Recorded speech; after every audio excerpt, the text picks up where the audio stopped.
இப்ப நடந்துட்டு இருக்கக்கூடிய ரஷ்யா உக்ரைன் பிரச்சனையில ரஷ்யா பல இடங்கள்ல முன்னேறிட்டு இருக்காங்க. அதுவும் குறிப்பா இந்த ஆத்விகாவோட புறநகரங்கள்ல இருக்கக்கூடிய செட்டில்மெண்ட்ஸை குறி வச்சு தூக்கிட்டு இருக்காங்க. இப்ப இந்த இடத்துல இதுக்கப்புறம் என்னெல்லாம் நடக்கலாம் அப்படின்ற ஒரு கேள்வி வருது. ஏன்னா இப்போ இந்த லாச்சிச்சினோவா இருக்கட்டும், சுபோஜினியா இருக்கட்டும், இது எல்லாத்தையும் பிடிச்சிட்டாங்க. இப்ப இதுக்கு மேல இருக்கக்கூடிய டொனக்கியோட எட்ஜ் பொசிஷன்ல வந்து சண்டை போயிட்டு இருக்கு. ரஷ்ய வீரர்கள் முன்னேற்றம் அடைஞ்சுக்கிட்டே இருக்காங்க. அதே போல இந்த லட்சிஷனோக்கு மேல இருக்கக்கூடிய அந்த ஆர்லிவிகாவா அந்த பகுதியோட எட்ஜ் பொசிஷன்ல சண்டை நடந்துட்டு இருக்கு.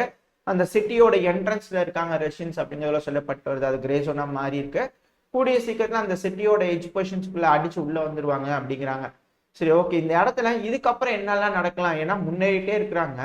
இந்த இடத்துல டிஃபெண்ட் பண்றாங்க. உக்ரைனோட வீரர்கள் நல்லாவே தளர்த்து பிடிக்கிறாங்க. பட் ஆனா இந்த இடத்துல ஃபெயிலியர் ஆயிடுச்சு, இவங்களோட டிஃபென்ஸ் வந்து லாஸ் ஆயிடுச்சு அப்படின்னா, இந்த டொனக்கி மட்டும் விழுந்துருச்சுன்னா இந்த ஒடேனிக்கு மேல இருக்கக்கூடிய எல்லா மரவரிசை, அந்த காட்டு பகுதி, அது எல்லாமே ரஷ்யாவோட கட்டுப்பாட்டுக்குள்ள வந்துடும்.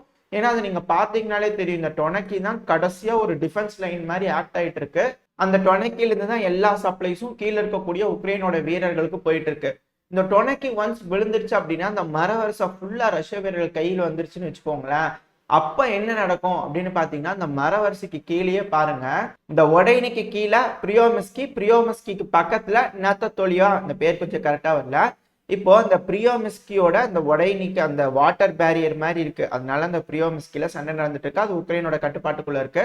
இதுல அந்த ப்ளூ கலர்ல இருக்கிறது பூரா உக்ரைனோட கட்டுப்பாட்டுக்குள்ள, இந்த ஆரஞ்சு கலர்ல இருக்கிறதெல்லாம் ரஷ்யாவோட கட்டுப்பாட்டுக்குள்ள இருக்கு. நடுவுல இருக்கக்கூடிய அந்த கிரே ஜோன் மாதிரி இருக்கு இல்லையா, அந்த ரெண்டு கலரும் கலந்த மாதிரி இருக்கு இல்லையா, அது வந்து கிரே ஜோன். இப்ப அந்த பிரியோமிஸ்கில வந்து பாத்தீங்கன்னா ப்ளூ கலர்ல தான் இருக்கு. அது ஃபுல்லாவே உக்ரைனோட கட்டுப்பாட்டுக்குள்ள தான் இருக்கு.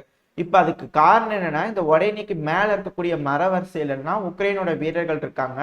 அதுக்கு பெருமளவுல சப்ளை கிடைக்கிறது இந்த டொனக்கி, இந்த உமனாசேக்கு, அப்புறம் அதுக்கு பக்கத்துல இருக்கக்கூடிய யாஸ்ட்ரோபோடிவிகாவா, இந்த 3 சிட்டில இருந்து தான், இந்த 3 செட்டில்மெண்ட்ல இருந்து தான் இந்த மரவரிசையில இருக்கக்கூடிய வீரர்களுக்கு சப்ளை வந்துட்டு இருக்கு. அந்த மரவரிசையா இருந்தாலே அங்க ட்ரென்ச்லாம் இருக்கும்.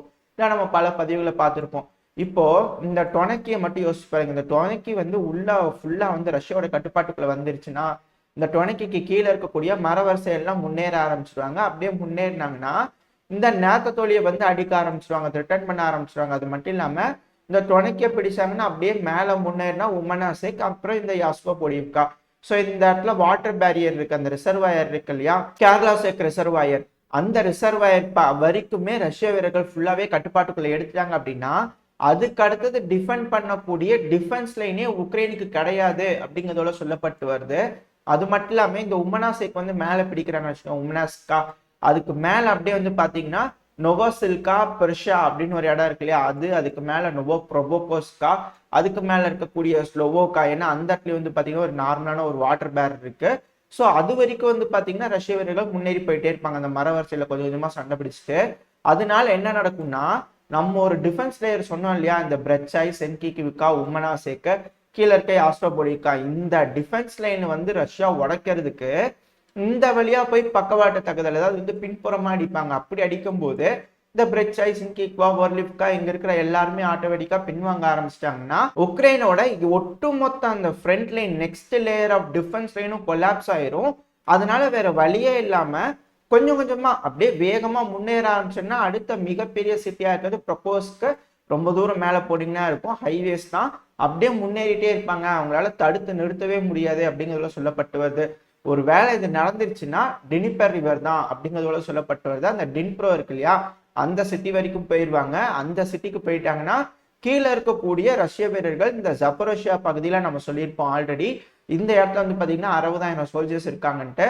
இந்த ரொபோத்தைனியோட பாதி பகுதி நம்ம பார்த்தாலே தெரியும், பாதி பகுதி வந்து ரஷ்ய வீரர்கள் கட்டுப்பாட்டுக்குள்ள வந்துருச்சு. இன்னும் பேலன்ஸ் கொஞ்சம் தான், கூடி சீக்கிரம் அதையும் எடுத்துருவேன் இருக்காங்க. ஒருவேளை அப்படி நடந்துருச்சுன்னா மேல ஆர்கிவ் இருக்கா, அந்த ரொபோத்தைனிக்கு நேர் மேல நொவோடினைக்கு மேல ஆர்கிவ் இருக்கு இல்லையா, அந்த ஆர்கிவ் சிட்டியை வந்து பல முனைகள் வந்து தாக்குதல் பண்ணுவாங்க.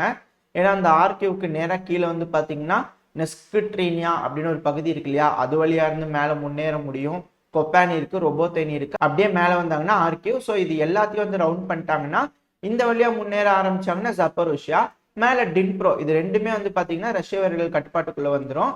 அடுத்தது அதுக்கு மேல இருக்கிறது வந்து பாத்தீங்கன்னா நம்ம பெலருஸ் தரப்புல இருந்து சமீப காலமா ஸ்டேட்மெண்ட்ஸ் லைனா வந்துகிட்டே இருக்கு. அவங்க அப்படியே மேல இருந்து கீழே இறங்கினாங்கன்னா ப்ரோவேரி, ஸோ இதைத்தான் நம்ம சொல்லிட்டு இருந்தோம். இதுதான் ஒரு மிகப்பெரிய அஃபென்சிவா இருக்கும். இதை எடுத்துட்டாங்க அப்படின்னா ஒட்டுமொத்த ஃப்ரண்ட் லைனும் கொலாப்ஸ் ஆயிரும். இதுக்கப்புறம் ரஷ்ய வீரர்கள் ஈஸியா எந்த பிரச்சனையுமே இல்லாம முன்னேற ஆரம்பிச்சுடுவாங்க. அடுத்தது இந்த பெலரூஸ் மட்டும் மேல இருந்து கீழே இறங்கி வந்து அந்த ப்ரொவேரியா பிடிச்சிட்டாங்க அப்படின்னா அந்த டைம்ல ரஷ்ய வீரர்கள் உள்ள வந்தாங்கன்னா கார்கிவ், குப்பியான்ஸ்க் இது எல்லாமே ரஷ்யாவோட கட்டுப்பாட்டுக்குள்ள வந்துடும். உள்ள இருக்க வீரர்கள்லாம் இருக்கிற அளவுக்கு தான் சப்ளைஸ் வந்து யூஸ் பண்ணிக்க முடியும். அதுக்கு மேல எதுவுமே பண்ண முடியாது, சரணடைஞ்சிருவாங்க அப்படிங்கிற சொல்லப்பட்டு வருது.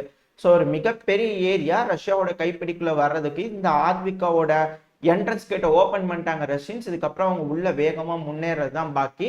அதுக்காக ரொம்ப அதிகமா டைம் வேணும் இப்போ உக்ரைன்ஸ்க்கு அடுத்த லேயர் ஆஃப் டிஃபென்ஸ் அமைக்கிறதுக்கு. அதுக்கான வேலைகள்ல இறங்கியிருக்காங்க.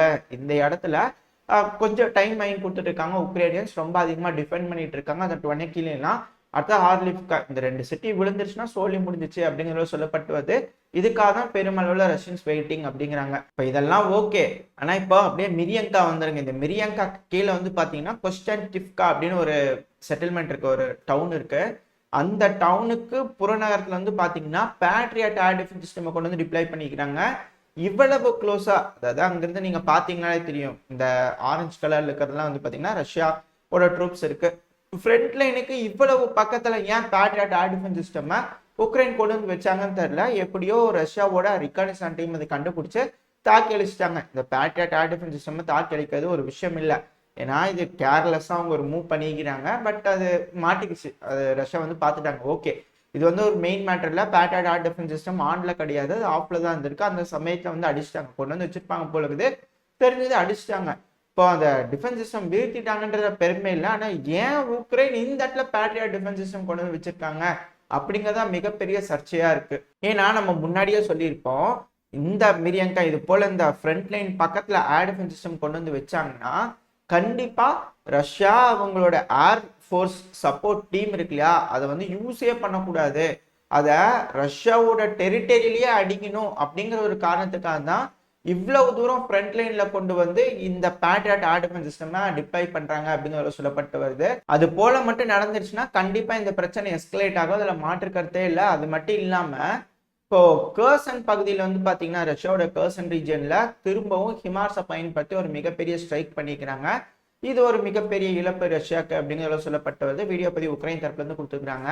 இது போல ஹிமார்ஸை அதிகமா பயன்படுத்த ஆரம்பிச்சுக்கிறாங்க உக்ரைன். ஹிமார்ஸும் சரி பேட்ரியாட்டும் சரி இந்த கொஸ்டான்டிவ்கா பக்கத்துல இருக்கு, அந்த கர்சன்ல இருக்கு. இந்த சைடு ஹிமார்ஸை பயன்படுத்தி தாக்குதல் பண்ணிட்டுதான் இருக்காங்க. இந்த கொஸ்டான்டிவ்கால வந்து பாத்தீங்கன்னா இப்போ இது போல பேட்ரியாட் டிஃபென்ஸ், இது போல ஹிமார்ஸோட பயன்பாடு, F-16 ஆப்ரஹாம் டேங்க், இது போல எல்லாமே ஒருங்கிணைஞ்சு இருக்கும் போது ஒரு விஷயம் யோசிச்சு பாருங்க. நம்ம ரொம்ப நாளைக்கு முன்னாடி ஒரு 6 மாசத்துக்கு முன்னாடின்னு நினைக்கிறேன், ஏன்னா இங்கதான் நோவோமிக்கலேவ்கா இருக்கு இல்லையா, அந்த கொஸ்டான்டிவ்கா கீழே வந்து பாத்தீங்கன்னா நோவோமிக்கலேவ்கா இவ்வளவு தூரம் கொண்டு வந்து அந்த இடத்துல டிப்ளாய் பண்ணி ரெடி பண்ணி வச்சிருக்காங்க அப்படின்னா கண்டிப்பா நோவோமிக்கலேவ்கால ஏதோ ஒரு மிகப்பெரிய அஃபென்சிவா உக்ரைன் தரப்புல இருந்து எடுக்கலாம். ஏன்னா இப்போ உக்ரைன் அஃபென்சிவ்ஸ் எடுத்தே ஆகணுன்ற கட்டாயத்துக்கு தள்ளப்பட்டிருக்கிறாங்க. அதுவும் ரஷ்யாவை த்ரிட்டன் பண்ணக்கூடிய வகையில அந்த அஃபென்ஸ் இருக்கணும். ஏன்னா ரஷ்யா இந்த ஆத்விகால இது போல கொலாப்ஸ் பண்ணி முன்னேறும் போது ரஷ்ய வீரர்களுக்கு வேற இடத்துல குடைச்சல் கொடுக்கணும். இந்த டைம் ஃபுல்லா உக்ரைன் வெறும் டிஃபென்ஸ்ல மட்டும் ஃபோக்கஸ் பண்ணிட்டு இருந்தாங்கன்னா ரஷ்யா ஈஸியா முன்னேறிடுவாங்க. அதனால இவங்க அஃபென்சிவ் பண்ணுன்ற கட்டாயத்துல இருக்கிறாங்க. அது நொவோமிக்கலேவ்கால இருந்து அஃபென்சிவ் எடுக்க வாய்ப்பு இருக்கு. ஏன்னா ரஷ்யாவுக்கு அந்த இடத்துல கொஞ்சம் வீக்னஸ் இருக்கும் அப்படின்னு சொல்லியிருப்போம். மேபி உக்ரைன் அதை ஹேண்டில் பண்ணி அந்த வழியா உள்ள முன்னேறி வந்துட்டாங்க அப்படின்னா கீழே மரியோபோல் வரைக்கும் போறதுக்கான வாய்ப்பு இருக்கு.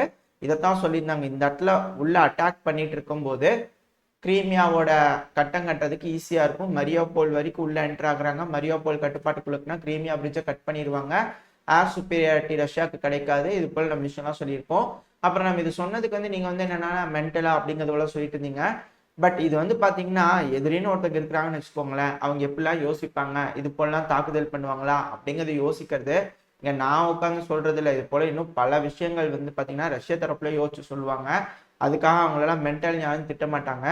ஓ இப்படியும் இருக்கா அப்படிங்கிற ஒரு வியூகத்துல அவங்க தெரிஞ்சுக்குவாங்க. ஏன்னா எதிரி இப்படிதான் அடிப்பான் அப்படின்னு நம்ம ஒரு இடத்துல உட்காந்துருக்கோம்னு வச்சுக்கோங்களேன், அவன் வேற பக்கத்துல அடிக்கிறாங்கன்னா இழப்பு அதிகமா ஏற்படும். இதெல்லாம் தெரிஞ்சு வச்சுக்கல தப்பு கிடையாது, இது போல யோசிக்கிறதும் தப்பு கிடையாது.